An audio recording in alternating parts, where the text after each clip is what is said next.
I'm Geraldine Fraser Moleketi. I'm the chairman of the Thabo Mbeki Board of Trustees. I serve in various capacities in society at Nelson Mandela University as Chancellor of the University. I'm in the private sector, serving on boards of listed companies. I'm also chair of the Committee of Experts on Public Administration, which is a subsidiary body of the Economic and Social Council of the United Nations. So I do various things, and then I'm a granny of 3.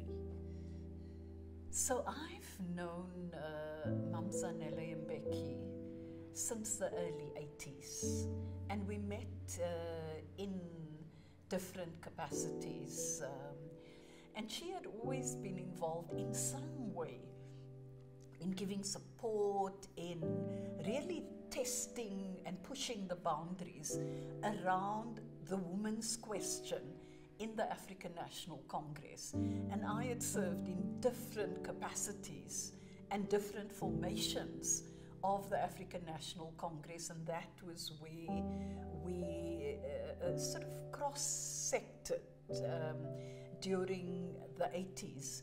And then, of course, the 90s, and in particular post-94, in my different capacities in government, Deputy Minister of Welfare and Population Development, Minister for Welfare and Population Development, there was a very direct relationship in terms of her interests in the area of social transformation, if I can call it that, looking at inequalities in society and the development of policy for social development in South Africa. So there was interactions there.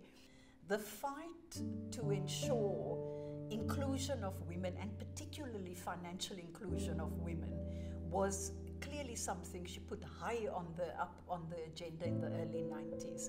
You know, when you talk about the journey, the woman's journey, and you mention, one mentions the names and reflect back on women who played a strong role, her name will be amongst those that are counted.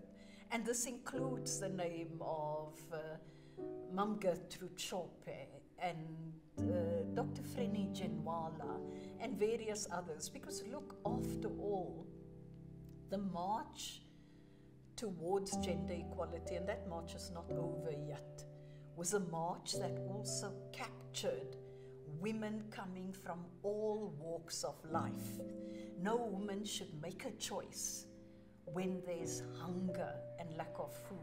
This is a continent that is rich in agricultural potential. Let's make that a reality, and let's ensure that urban and rural women find a common place.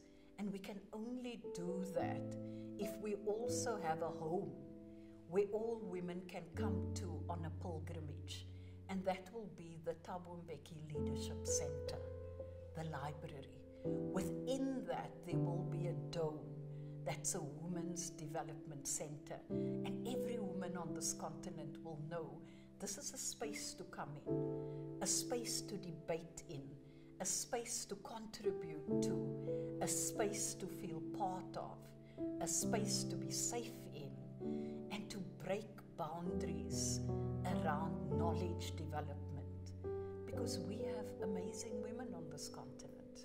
So Mamzanele, you've always been on the journey with us.